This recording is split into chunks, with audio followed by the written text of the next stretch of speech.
Hello दोस्तों, जय हिंद। उम्मीद आप सब लोग मस्त होंगे और अपनी पढ़ाई में व्यस्त होंगे।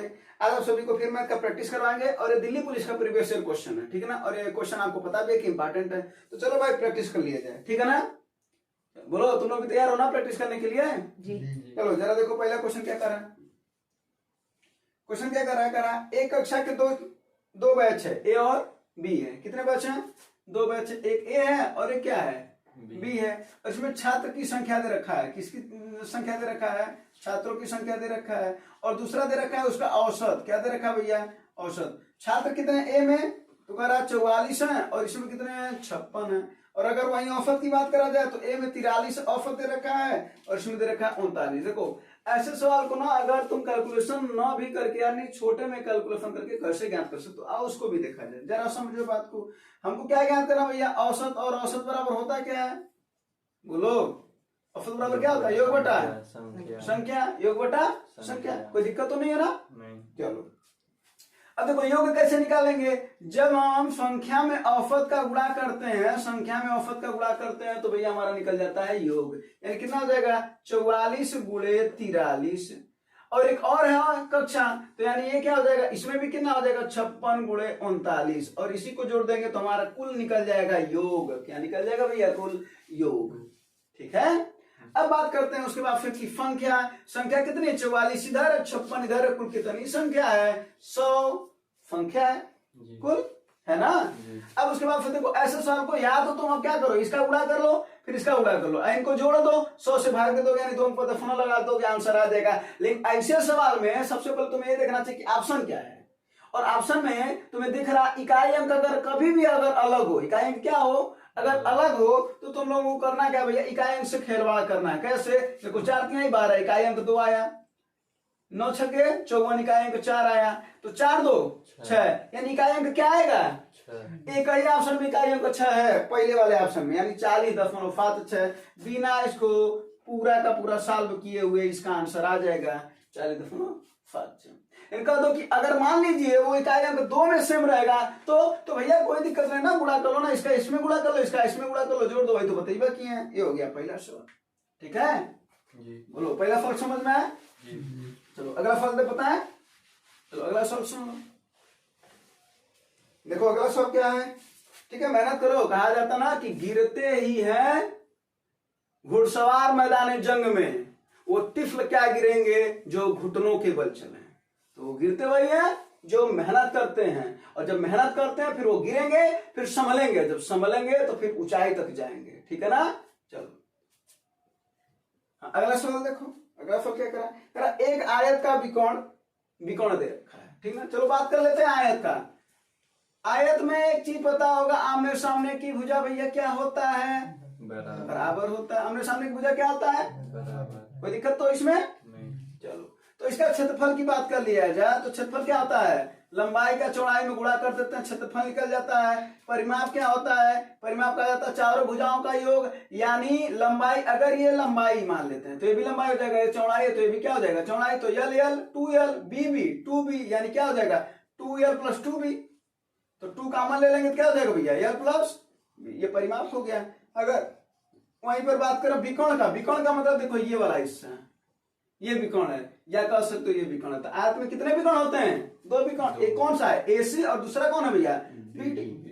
बोलो यही है ना। चलो अब उसके बाद फिर देखो विकोण क्या होता है। तो विकोण में जरा देखो, ये 90 डिग्री का यहाँ पर कोण बन रहा है, यहाँ पर पाइथागोरस थ्योरम लगेगा तो विकोण का जो फार्मूला बन जाता है वो बन जाता है करनी में l² + b²।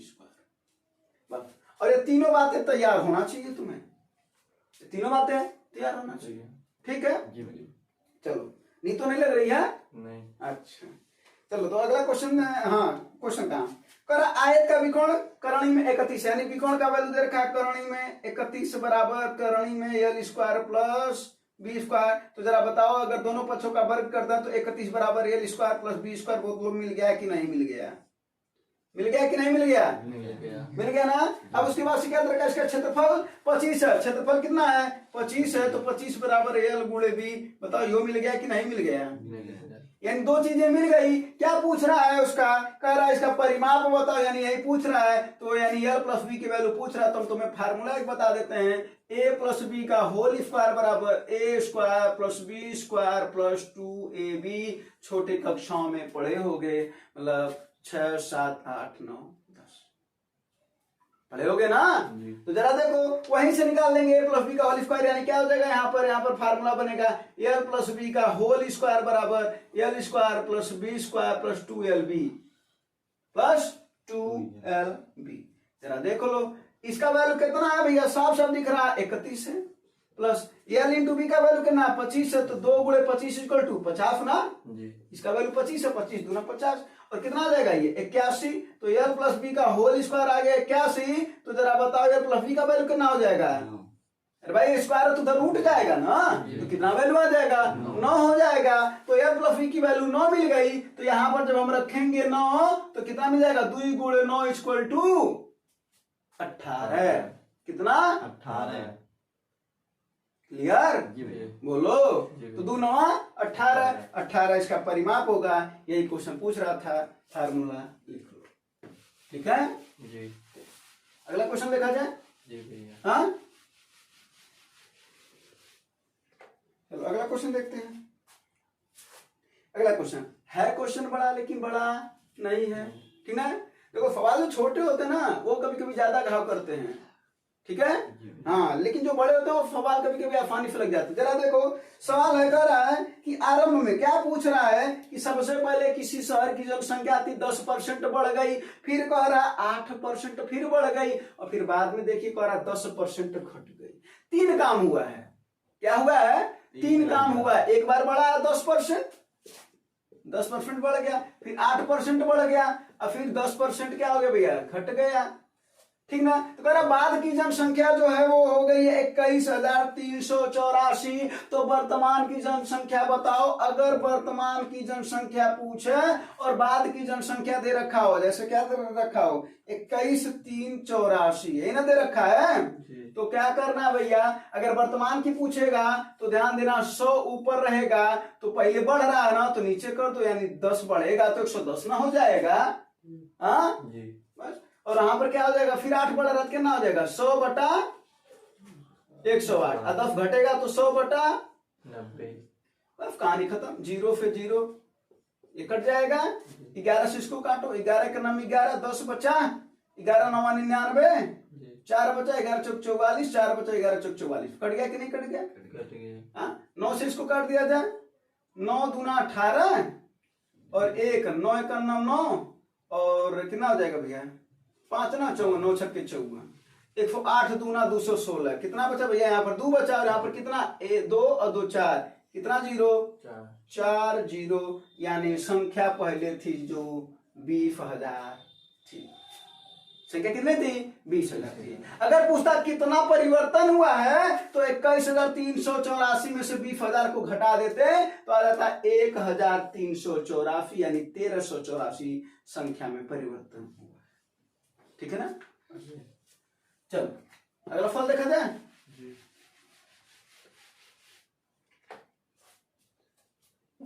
हाँ अगला फल देखो जरा, क्या करा 17 गेंदों को 840 रुपए में बेचने पर 5 गेंदों के क्रय मूल्य के बराबर हानि होती है। ऐसे सवाल में सबसे पहले देखेंगे क्या हो रहा है, हानि हो रहा है कि लाभ हो रहा है। तो जरा देखो हानि का फार्मूला होता है क्या, क्रय माइनस विक्रय। भाई क्रय में से विक्रय को घटाता है तो हमारा हानि हो जाता है, यानी जितने में हम खरीदे हैं अगर बेचना उससे भी कम पड़े, 5 रुपए में खरीदे 3 रुपए में बेचे, 2 रुपए का नुकसान होने लगा कि नहीं होने लगा, बोलो। तो जब 2 रुपए का नुकसान होने लगा तो मतलब हानि हो गया। तो जरा बताओ, और अगर वही लाभ निकालना हो तो तब क्या हो जाता है, तब विक्रय में से घटाते हैं क्योंकि हमको लाभ हो रहा है ना। चलो इसको छोड़ते हैं, इसकी बात करते हैं क्योंकि इस सवाल में हानि हो रहा है। तो देखो क्या हो रहा है, 5 क्रय मूल्य के बराबर हानि, 5 गेंदों की क्रय मूल्य के बराबर हानि हो रहा है। मान लेते हैं 1 गेंद का क्रय मूल्य 1 रुपया है, यानी 5 के बराबर हानि हो रहा है, तो 5 CP भाई क्रय मूल्य कास्ट प्राइस है ना। तो 5 CP के बराबर हानि हो रहा, तो हानि कितना 5 CP, कोई दिक्कत नहीं है। अब एक बात बताओ, अगर 17 गेंद बेच रहे हो तो खरीदे कितना होंगे, 17 है ना खरीदे होगे। 17 गेंद बेच रहे हो तो 17 खरीदे होगे। इसका मतलब क्रय 17 CP और विक्रय 17 SP, सेलिंग प्राइस और कास्ट प्राइस, कोई दिक्कत नहीं है, जो है वही लिखे हैं बस। अब क्या करो, सीपी को एक तरफ कर दो, इसको इधर कर दो, तो क्या हो जाएगा 17 एसपी बराबर ये 5 उधर जाएगा तो 17 सीपी में से 5 सीपी माइनस होगा तो कितना हो जाएगा, चलो इसका बताओ। ये 17 में 5 कितना 12 सीपी, यही ना। एक बात बताओ, सवाल में साफ शब्द रखा है कि 17 एसपी यानी 17 वस्तुओं को बेचने पर 17 गेंदों को बेचने पर 840 रुपए की 840 रुपए में बेचा जा रहा है ना, तो 840 रुपए इसका दाम है, यानी 17 वस्तुओं का दाम कितना है 840 रुपए, पूरा का पूरा मिला करके दे रखा है। तो पूछा एक का क्रय मूल्य बताओ, तो 12 से इसको काट दीजिए तो 12 7 84, यानी एक का क्रय मूल्य कितना आ गया 70 रुपया क्रय मूल्य। बोलो कोई दिक्कत है समझने में, प्रॉब्लम समस्या, अच्छी बात है, समझ में आ गया। अगला बता जाए। हाँ हाँ, थक तो नहीं रहे हो ना? हाँ, ना थके हैं पैर ना हिम्मत हारी है ना? हाँ, चलो अगला फल देखो। अगला फल क्या करा है? हाँ, कौन सा सवाल है? यही सवाल है। करा एक निश्चित राशि 4 वर्षों के लिए 5% और अगले 8 वर्षों के लिए, देखो भाई साधारण ब्याज है। साधारण ब्याज में तुम्हें क्या करना जरा वो देखो। अगर हम तुमसे बात करें, साधारण ब्याज हर साल बराबर होता है, पहला तो बात ही क्लियर हो गया। साधारण ब्याज हर साल क्या होता है भैया? बराबर होता है। हर साल जब ब्याज बराबर होता है, यानी अगर 5% इस साल मिलेगा और अगले साल में अगर 5 मिले तो दूसरा बाद कितना हो जाएगा वो 10%। 3 साल कितना हो जाएगा 15%, यानी 3 गुणे 5 4 साल, 4 गुणे 5 5 साल, 5 गुणे 5 यानी 25%। वही काम यहाँ करना है। जरा देखो पहला काम क्या हो रहा है, 4 वर्षों के लिए मिल रहा है हमको कितना परसेंट 5%, कुल कितना हो जाएगा भैया हमको 20%। दूसरा क्या हो रहा है 8 वर्षों के लिए 4%, 8 वर्ष के लिए 4%, कुल कितना परसेंट हो जाएगा वो 32। तीसरा काम क्या कर रहा है जरा देखो, वहीं पर ध्यान देना है। 12 वर्षों के बाद 7% का रेट मिल रहा है, 7% का मिला 12 वर्षों के बाद, लेकिन कुल समय दे रखा 15 वर्ष। तो 12 वर्ष हो चुका, बचा कितना समय 3 साल बचा। अरे भाई 8 4 12 हो चुका, 3 बचा है, बस कुल 15 हमको देना है। तो 3 सत्ते 21%, यानी कुल दे करके हमको ब्याज कितना मिल गया 2 1 3 3 2 5 2 7 73%। कितना मिला ब्याज हमको 73%। और वही करा रुपए में कितना मिला है 43,800। कितना 43,800। बोलो भैया कोई दिक्कत हो तो बताओ। नहीं भाई 73% ब्याज क्या अचानक 43,800 रुपया हमको ब्याज मिल रहा, बात एक ही है। तो 73% बराबर 43,800।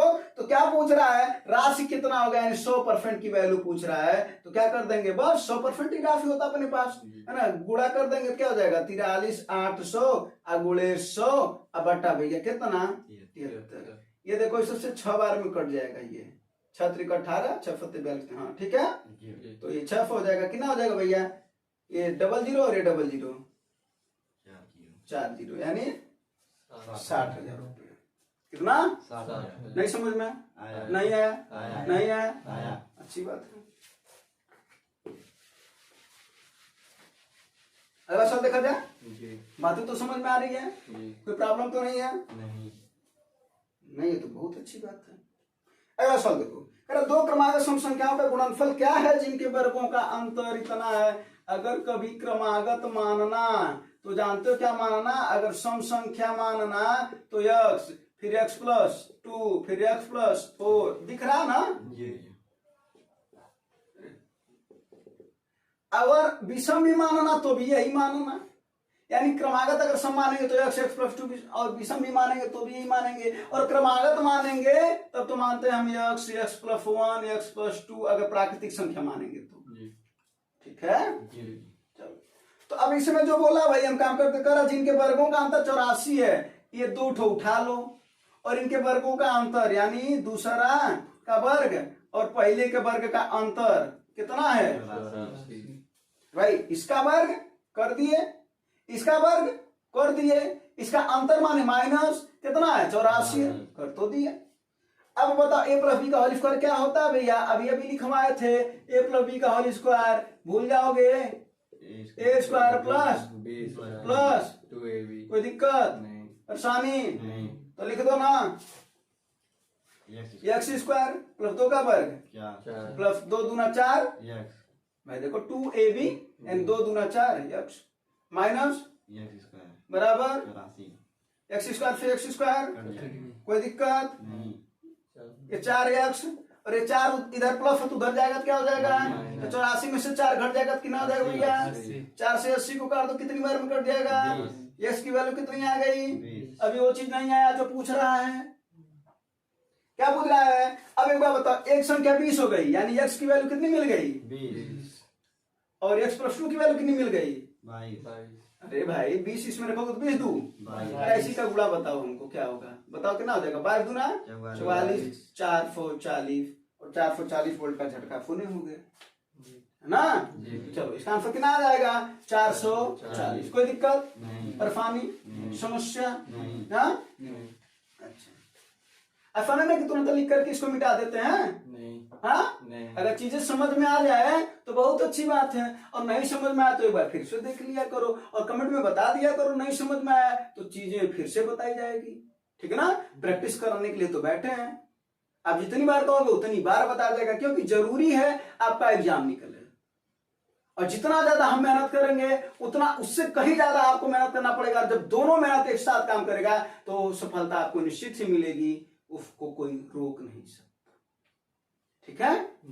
चलो अगले सवाल पर बात करते हैं, अगला सवाल जरा मार्क कर देते ना।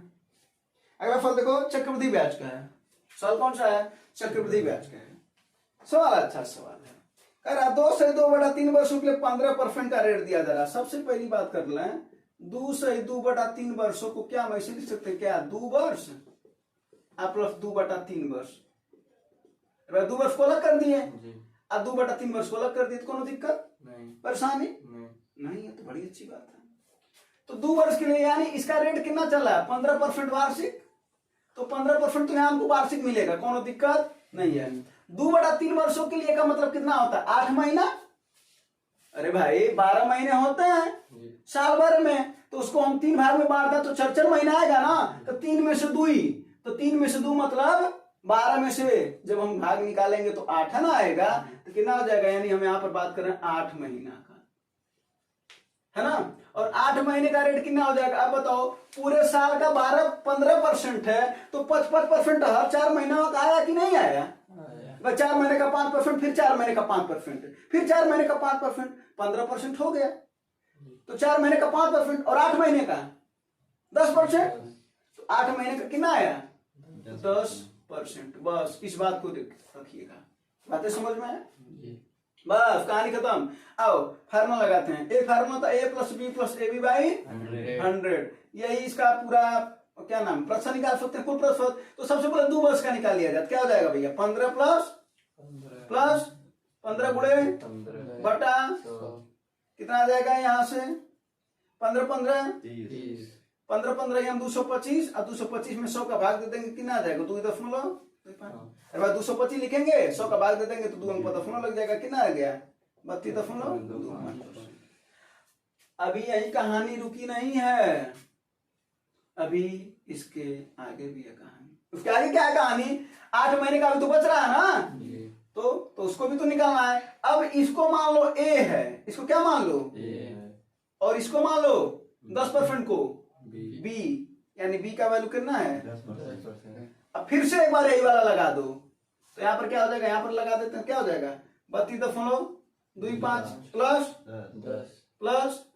32.25 गुणे बटा, भाई यही तो लगा है ना, a का वैल्यू 32.25 हो गया, b का वैल्यू 10 हो गया, प्लस 32.25 गुणे 10/100, यही ना, ये कितना हो जाएगा 42.25 प्लस 0 से 0 कट जाएगा और ये 1 अंक पर दशमलव इधर आ जाएगा ना, तो 3 दशमलव तो क्या हो जाएगा 2 2 5, इसको जोड़ लेंगे कितना हो जाएगा, ये अगर हम इसको 0 कर दें तो 3 अंक बराबर हो जाएगा ना, तो 0 और 5 5 और 2 7 2 2 4 42 3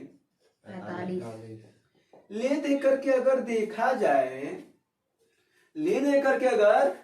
जाए तो रेट कितना मिल रहा है, बोलो 45.475% का चक्रवृद्धि ब्याज हमको मिल रहा है, ये नहीं मिला है वो ले दे करके।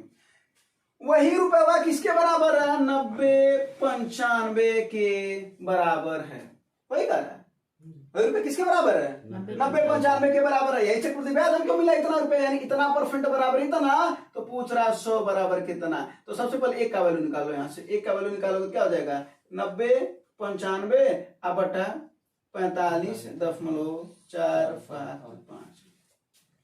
अगर हम 100 का गुणा करते हैं, किसका गुणा करते हैं? 100 का, तो नीचे भी 100 का गुणा होगा कि नहीं होगा? तो ये दशमलव हट जाएगा तो 2 अंक बाद लग जाएगा ना, तो 100 हट गया और ये यहां पर लग गया। क्यों ऐसा किए हैं जानते हो क्यों? क्योंकि ये 4500 लगभग है और ये 9000 है, तो इसका ये दुगुना है, इसी वजह से ऐसा किए हैं। ठीक है, तो दोगुना हो गया, यानी एक का वैल्यू कितना मिल गया? 2 गुणे 100 यानी 200। तो एक का वैल्यू कितना मिल गया? 200। तो 100 का वैल्यू कितना हो जाएगा? 100 का गुणा इसमें कर देंगे तो कितना हो जाएगा? 100 का वैल्यू 200 गुणे 100 यानी 00, यानी 20,000 रुपया मिल जाएगा। एक का वैल्यू 200 तो 100 का वैल्यू 20,000, यानी आंसर कितना हो जाएगा? 20,000 रुपया था। बस, कौन दिक्कत? तो ये बातें समझ लेना। तो ये जो सही भिन्न वाला वर्ष रहेगा ना, उसका भी बड़े आराम से निकाल सकते हो। ठीक है,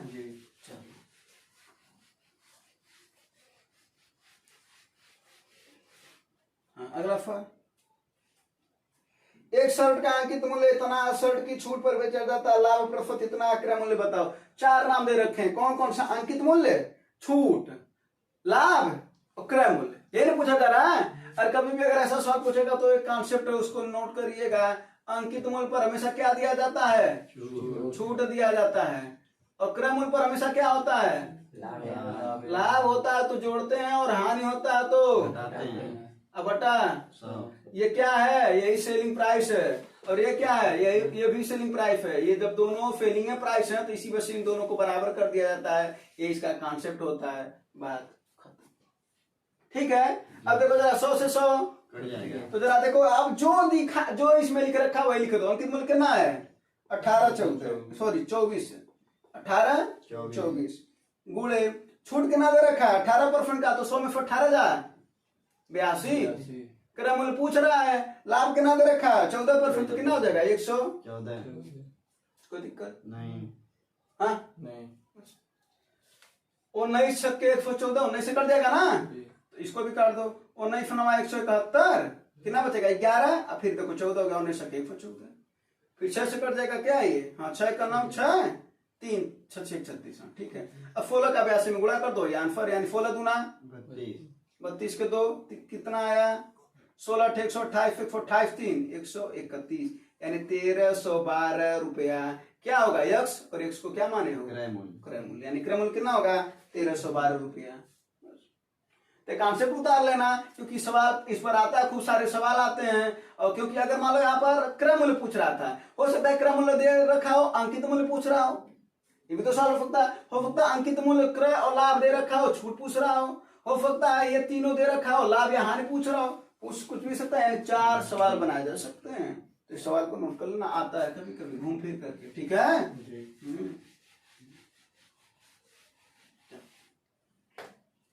पहला फल क्या है? अगला फल जरा देखो। 3 तो साझेदार हैं। कितने साझेदार हैं भैया? 3 दोस्त हैं। उन्होंने 2,21,000 रुपया जमा किया।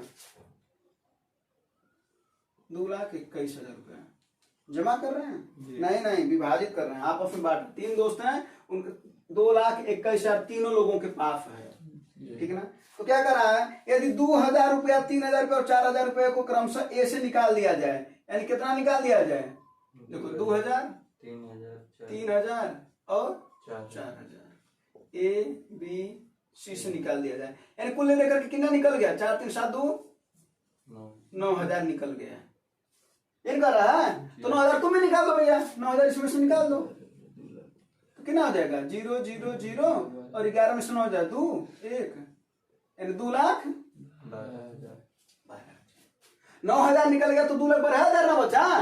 अब उसी को क्या करा? 11 18 और 24 के अनुपात में बांटना है। 11 18 और 24 के अनुपात में बांटना है। इसका मतलब सीधा सा होगा 11 और 18, इसको पूरा का पूरा तीनों का योग ही तो 2,12,000 के बराबर हो रहा है। तो इसको जोड़ लो, क्या हो जाएगा? 8 4 12 1 13 को 3 1 आया, 2 1 3 1 4 1 5, यानी 53 नहीं, पूरा का पूरा इसका योग है। और वही 53 कहीं कहीं इसके बराबर है, वो अनुपात ही तो उसके बराबर होता है। तो 53 बराबर 2,12,000, यही ना। तो एक का वैल्यू कितना आ जाएगा, तो 53 से इसको काट दो, कितनी बार में कट जाएगा, 4 बार में ना। तो एक का वैल्यू कितना आ जाएगा, 4,000। 53 से काटो, 53 चौके 50, चौके 200, 3 चौके 12, है ना। बस तो कितना आ गया एक का वैल्यू 4,000। क्या पूछ रहा है, बी को कितना मिल रहा है, तो बी को कितना मिला है 18 के अनुपात में ना।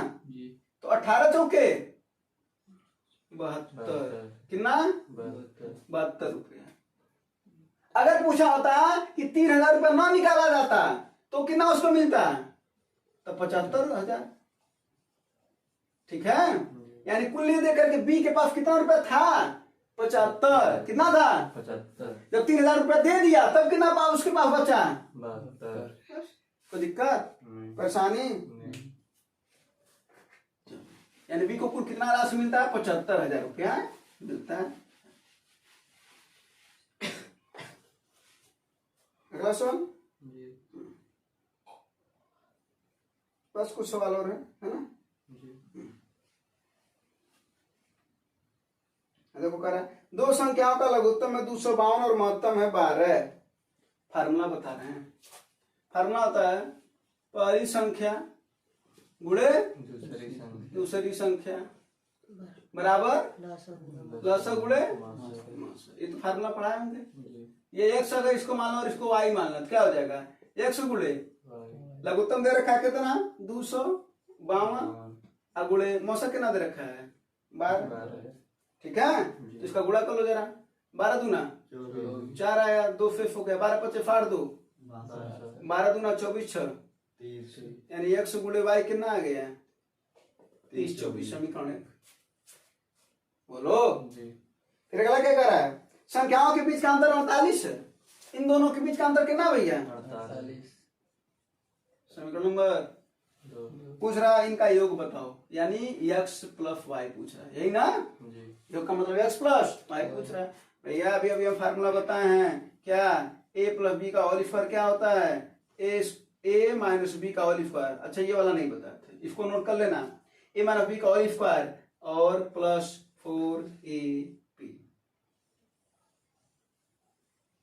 जब अभी a प्लस बी का होल स्क्वायर निकालना होगा तो क्या निकालेंगे, a माइनस बी का होल स्क्वायर प्लस 4ab। अगर a माइनस बी का होल स्क्वायर निकालेंगे तो प्लस 4ab को इधर झटक देंगे तो क्या हो जाएगा, a प्लस बी का होल स्क्वायर और प्लस इधर आएगा, क्या हो जाएगा भैया माइनस हो जाएगा। एंड तब हो जाएगा a प्लस बी का होल स्क्वायर माइनस 4ab बराबर a माइनस बी का होल स्क्वायर। तो हमको a प्लस बी निकालना ना, तो जरा देखो x प्लस y का होल स्क्वायर, फार्मूला क्या बन जाएगा x माइनस y का, बोलो नहीं समझना है क्या। अरे भाई a प्लस बी का होल स्क्वायर तो x प्लस y का होल स्क्वायर बराबर है, बराबर लिख देंगे a minus b x minus y का होल स्क्वायर प्लस 4x। तो x माइनस y का होल स्क्वायर माने कितना 48 का होल स्क्वायर प्लस 4 गुणे x y, x माने कितना 30 24, यही ना। चलो किसी भी संख्या का हम तुम्हें वर्ग बता दे रहे हैं कैसे निकाला जाता है। जैसे देखो यहाँ पर 48 का वर्ग है ना, इसका वर्ग निकालना तो 4 का पहले वर्ग कर दो, 4 का वर्ग 8 का वर्ग, ये 3 अंक जो दिख रहा है ना इन तीनों का गुणा कर दो, इन तीनों का तो 4 अट्ठे 32 दूना, एक अंक छोड़ के लिखना हमेशा, बस 4 6 4 6 6 12 1 और 1 2 1 1 2 99 का निकालना है, निकालो भैया। 9 का वर्ग 9 का वर्ग 9 9 81 दूना 162, एक अंक छोड़ के लिखना, 1 8 2 10 6 1 7 1 8 8 1 का, तो 3 अंक का कोई रहेगा तब क्या करेंगे, कोई दिक्कत नहीं है। लो इसका निकाल लो, इकाई को एक साथ कर लो, बाकी को एक साथ कर लो, एक अंक को एक साथ बाकी को एक साथ, इसका कर लो। 11 का वर्ग 5 का वर्ग, वही काम इसमें भी कर लो, इसको एक अंक माने हो तो 11 पचे 55 दूना 110, एक अंक छोड़ के लिख दो, 5 2 1 1 2 2 1 3। चलो अब यहाँ पर आ जाए तो 48 का वर्ग कितना हो गया भैया, अभी अभी निकाले थे 23 0 4 प्लस। अब देखो इसका गुणा करते हैं तो कैसे कर लो, सीधा सीधा कर लो, 3 चौके 12,000 और 24 चौके मतलब 24 चौके 96 और 25 चौके 100, एक कम कर दो, 4 बार कम करना पड़ेगा, कितना हो जाएगा ये 12,096। इसको जरा जोड़ लो भैया, कितना हो जाएगा ये 6 4 10 0 1 आया, 9 0 तो ये 0 का जुटेगा नहीं तो 9 1 10 1 आया, यहाँ पर कितना 3 और 3 1, यहाँ पर 0 है तो 3 1 4 और 2 2 एक तो बाहर है, कितना आ जाएगा x प्लस वाई का होल स्क्वायर, दिख रहा है ना, x प्लस वाई का होल स्क्वायर बराबर कितना आ जाएगा 14,400। अब एक बात बताओ, इसको अगर हम अंडर रूट में कर दें यानी स्क्वायर हटा दें तो ये अंडर रूट में चला जाएगा कि नहीं चला जाएगा, तो इसको क्या लिख सकते हो अंडर रूट में 144 गुणे 100, बोलो लिख सकते हो कि नहीं, 144 से क्या निकल जाएगा 12 और इससे क्या निकल जाएगा 10, इसी का गुणा कर दो कितना आ जाएगा 120, यानी ये होगा कितना आया, कोई दिक्कत, फाफा में तुम्हें एक चीज और सिखा दी है ना, इसको निकालना, कोई दिक्कत परेशानी समस्या नहीं है तो बड़ी अच्छी बात है। चलो इसको नोट कर लिए होगे है ना,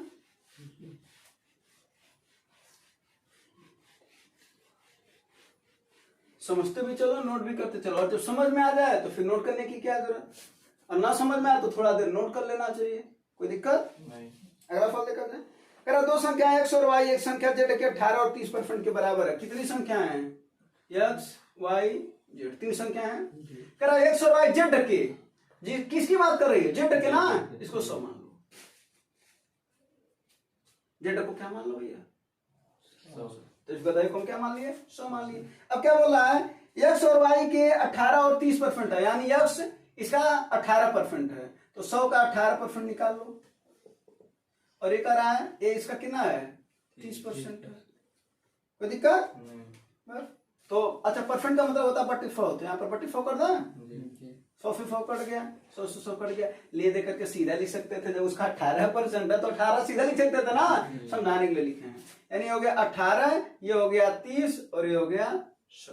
क्या पूछ रहा है x संख्या x संख्या y का कितना प्रतिशत है, किसका y का, कौन x, यही ना पूछ रहा है, क्या पूछ रहा है एक मिनट, संख्या x का संख्या y निकटतम कितना, अच्छा x के y कितना निकटतम है, मतलब x की तुलना की जा रही है तो 18 नीचे होगा, किससे तुलना की जा रही है, पूछ रहा परसेंटेज बताओ, गुणे 100 कर दो, ये आंसर हो जाएगा, ठीक है जरा देख लो, 6 25 कितना हो जाएगा भैया 5 गुणे ये 100/3 लिख सकते हो ना इसको, अरे भाई 5 गुणे 100/3 लिख सकते हो कि नहीं लिख सकते हो, तो 100/3 को क्या बोलते हो 33.33, बोलो बोलते हो कि नहीं बोलते हो, अरे भाई इसको काटोगे ना तो बस अब इसका गुणा कर दो, 5 तिहाई 5 तिहाई 15 1, दशमलव लगा दो, 5 तिहाई 15 1 5 तिहाई 15 1 यानी 116.65 यानी 165, भाई निकटतम बोला ना तो 167 वाला आंसर होगा इसका, बोलो कोई दिक्कत परेशानी, बातें समझ में आए, धन्यवाद, जय हिंद।